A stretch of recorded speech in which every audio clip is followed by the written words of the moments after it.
अस्सलामुअलैकुम वरहमतुल्लाहि वबरकातुहू। हज़रात मोहतरम, आज हम बात करेंगे कि आखिर ऐसी कौन सी बात नक़ीब हिंदुस्तान हज़रत हलचल सिवानी साहब ने कहा कि जनाब मुफ्ती मोहम्मद हम्माद रज़ा साहब क़िबला सख्त अंदाज़ में उन्हें जवाब देते हुए नज़र आए। तो आइए सबसे पहले हलचल सिवानी साहब जो नक़ीब हिंदुस्तान हैं उनकी बात सुनते हैं, फिर उसके बाद आगे बात करते हैं। सबसे बातें हो जाती हैं। हबीबुल्लाह फैज़ी को फ़ोन कीजिए, रिसीव करके बातें कर लेते हैं, है ना भैया। उसके बाद आइए नजीम रज़ा फैज़ी से बातें हो जाती हैं। 1990 से मैं जलसा करता हूँ, फ़ोन कीजिए, मैं बातें कर लेता हूँ। अगर कोई बात नहीं करता है तो मुफ्ती हम्माद रज़ा का मोबाइल जब चाहो हमेशा बंद रहता है। 1000 लोग मुझसे कहते हैं, आज यहाँ के लोगों ने कहा कि मुफ्ती हम्माद साहब कान में मत, मैदान में पूछना हलचल साहब, आप बात क्यों नहीं करते हो यार? आप फ़ोन किसी का रिसीव नहीं मत करो। आवाम की फ़ोन, जो शोहरत के मालिक है उनकी फ़ोन उठाओ यार, उनका मोबाइल उठाओ आप। मैंने कम से कम अपने यहाँ खरदा में 7 अक्टूबर के लिए 50 बार फ़ोन किया, बंदा उठाए नहीं। मैं बात करूँ तो कैसे, जब मेरे जैसे लोगों को ये इग्नोर करते हैं तो आवाम का क्या हाल होगा यार। माफ़ी चाहता हूँ भैया आपसे, बराए करम उठाया कीजिए फ़ोन, फ़ोन उठाया कीजिए।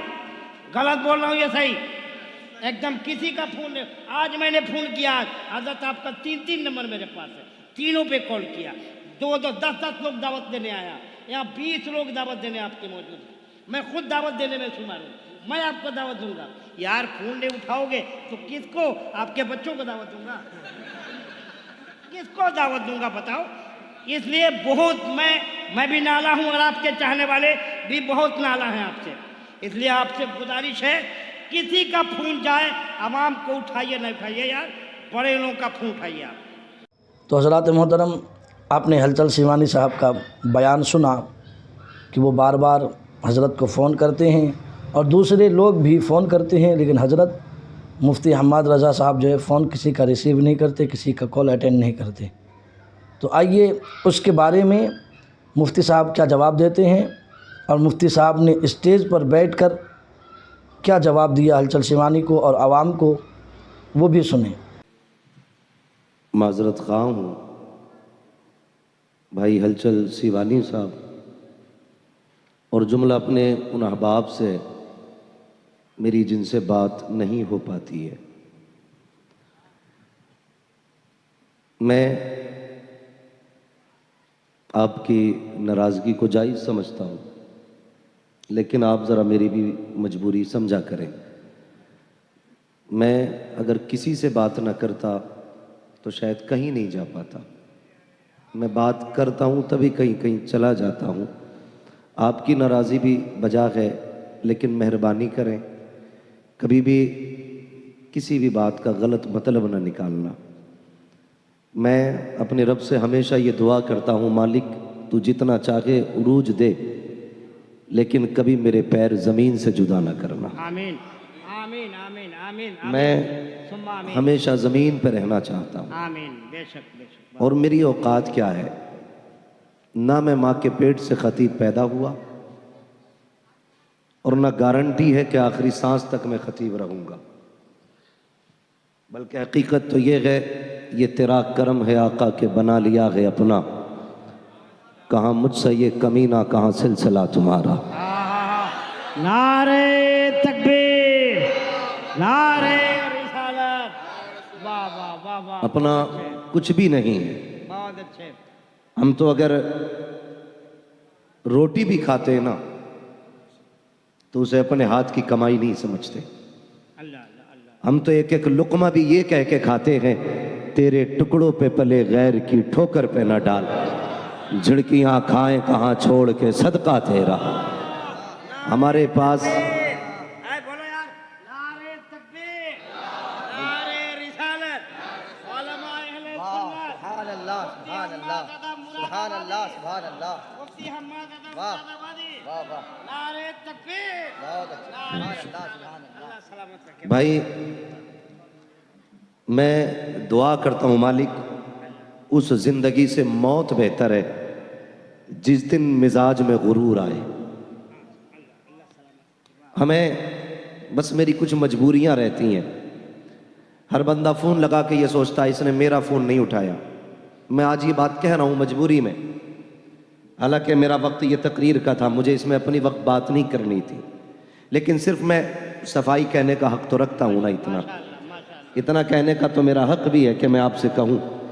आप ये सोचते मैंने मेरा फ़ोन नहीं उठा, सुबह से शाम तक तकरीबन 1800 कॉलें रहती हैं, जिसमें बहुत भी उठाता हूँ तो 100-200 कॉलें उठा पाता हूँ।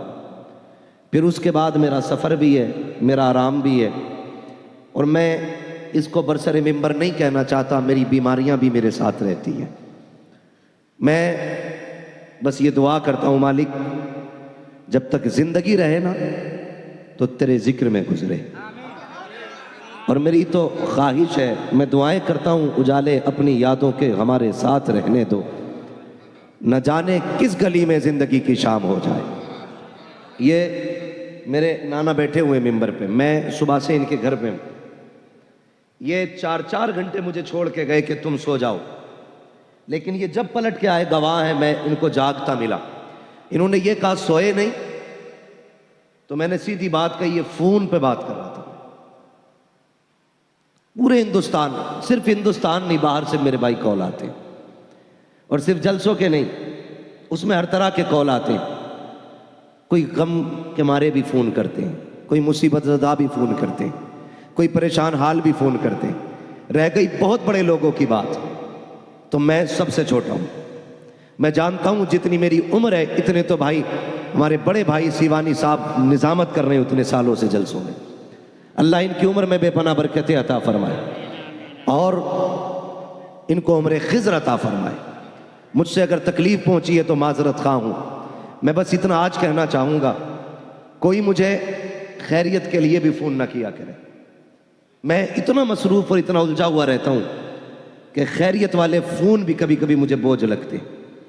मुझे मेरे रब के हवाले कर दे ज़रूरत के लिए। और तकलीफ़ क्या होती है मैं बता दूँ आज बाबा, तारीख दे दीजिएगा। हाँ, तारीख हुआ तो तब दें जब हमारी तारीख। मैं हलचल भाई बैठे हैं, मैंने कल ये बात कही थी, कहाँ था कल मैं, पुणे में। कल मैंने ये बात कही थी, मैंने कहा था कि जितनी बार हम घर से निकलते हैं ना, हमें उतनी बार अपने जनाजे का मंजर नजर आता है। अल्लाह, उसकी वजह यह थी कि जब हम घर से निकलते हैं, हमारे बच्चे इस तरह हमारे आने के दिन का इंतजार करते हैं जैसे लोग जलसों के दिनों का इंतजार करते हैं। मुझे नहीं लगता मेरी जिंदगी अपनी है भाई आलम साहब। मैं सिर्फ इसलिए जलसे में आया हूं कि हो सकता अल्लाह इन जलसों के सदके मुझे जिंदगी बख्शे। मैं माइक में कह रहा हूं, झूठ नहीं है। मुझसे डॉक्टर ने यह कहा था 90 दिन तुम्हें बिस्तर से नहीं उठना है। ये 6 दिन पहले की बात है, डॉक्टर ने मुझसे कहा था 90 दिन तक नहीं उठना। मैंने कहा मेरे जलसे हैं। उसने कहा फिर मौत की गारंटी नहीं है। मैंने कहा छोड़िए डॉक्टर साहब, आप मौत की बात करते हो, कसम खुदा की हम उनके नाम पे जानते जा रहे हैं जिनकी ठोकरों से मुर्दे जिंदा हो जाते हैं। नारे तकबीर, जोर से बोलो, नारे तकबीर, नारे रिसालत, अल्लामा मुफ्ती हम्मद रजा।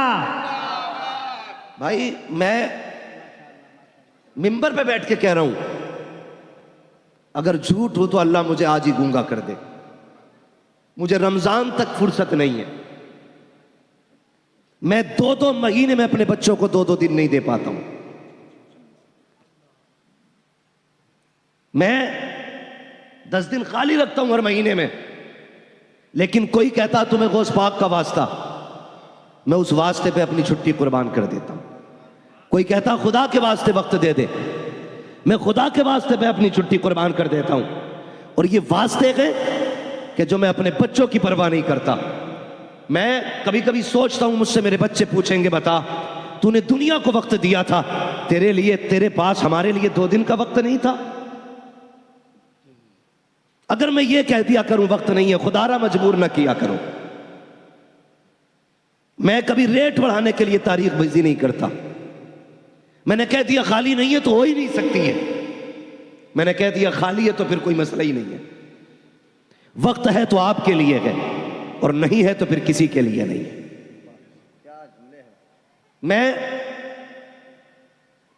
मैं क्यों इतना वक्त में जानता हूं मेरा फ्यूचर मेरे साथ क्या करेगा। गुलाम मोहिउद्दीन सुबहानी, शायद कोई बच्चा ऐसा होगा जो उन्हें नहीं जानता होगा। इतना मशहूर और इतना मजबूत खतीब कि इतना बिजी रहा कि कहना नहीं चाहिए कि वो आदमी गुर्दों की बीमारी में दुनिया से चला गया। अल्लाह उनकी कब्र पे अपनी रहमत और गुफरान की बारिशें फरमाए। और खुदारा एकदम से सर से उठा के ना फेंका करो किसी को। गुलाम मोहिउद्दीन सुबहानी जब मुंबई तकरीर करने जाते थे ना, 8-8 गाड़ियां लेने के लिए एयरपोर्ट आती थी, लेकिन जब वही बंदा गुर्दे का मरीज हुआ ना, तो एक बंदा एयरपोर्ट से रिसीव करने उस बंदे को नहीं आता था। वो बंदा ऑटो करके हॉस्पिटल तक मुंबई में जाता था। क्यों? क्या कौम की जिम्मेदारी नहीं थी?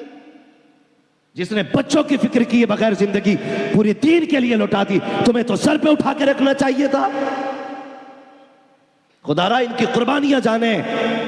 और कभी तुम हाथ उठा के अपने बाप के लिए दुआ किया करो तो गुलाम मोहिउद्दीन सुबहानी के लिए भी दुआ कर दिया करो, अल्लामा अबुल हक्कानी के लिए भी दुआ कर दिया करो। हाँ, कभी कभी दुआ किया करो ना तो कारी साहब, कारी रजीउल्लाह चतुर्वेदी, कभी उनके लिए भी दुआ कर दिया करो। वो बोलते बोलते दुनिया से चले गए। हमारी कौम ने क्या दिया खतीबों को सिवाय इल्जाम के?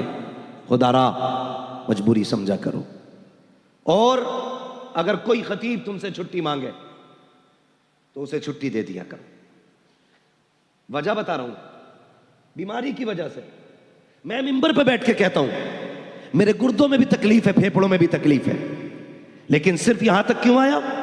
अगर मैं ना आता, मेरे पास सर्टिफिकेट मौजूद है, मैं भेज सकता था मौलाना आलम को कि ये देखिए मेरी रिपोर्ट है, ये डॉक्टरों का कहना है, ये हकीम की राय है और ये मेरे कागज हैं। मैं नहीं भी आ सकता था, लेकिन मुझे मालूम है ये कौम इन्हें नहीं जीने देती। अक्सर तो ये कहते कि झूठा नाम डाला था इश्तिहार में। बाकी जिन्हें यकीन होता वो ये कहता शायद हम्माद को कहीं जलसे की तारीख मिल गई इसलिए वो यहां नहीं आया। खुदारा बदलें अपने नजरिए और दिलों में कुछ गुंजाइश पैदा करें, गुंजाइश पैदा करें। अगर तुम्हारे आगे कोई माजरत पेश करे, उसकी माजरत कबूल कर लो। कयामत में खुदा तुम्हारे थोड़े अमलों से राजी हो जाएगा। हाँ, बस मुझे ये कहना था। आप जरूरत से कॉल करें। अगर मैं फोन पे एक बार किसी से ये कह दूं कि खाली नहीं है, तो बस भाई ये न किया कहा करें कि देख लीजिए, कर लीजिए, मेरी डायरी है, मुझे पता है। कुछ कर लो।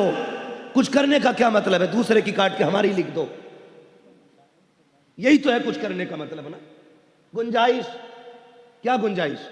कि महीने के मैं 35 दिन कर लूं, हफ्ते के 11 दिन कर लूं, जिस महीने के जितने दिन है उतने ही रहने। गुंजाइश का क्या मतलब है? यही तो सूरत है, या तो हफ्ते के 8 दिन बना लूं या महीने के 35 बना लूं। ये मुझसे नहीं हो सकता।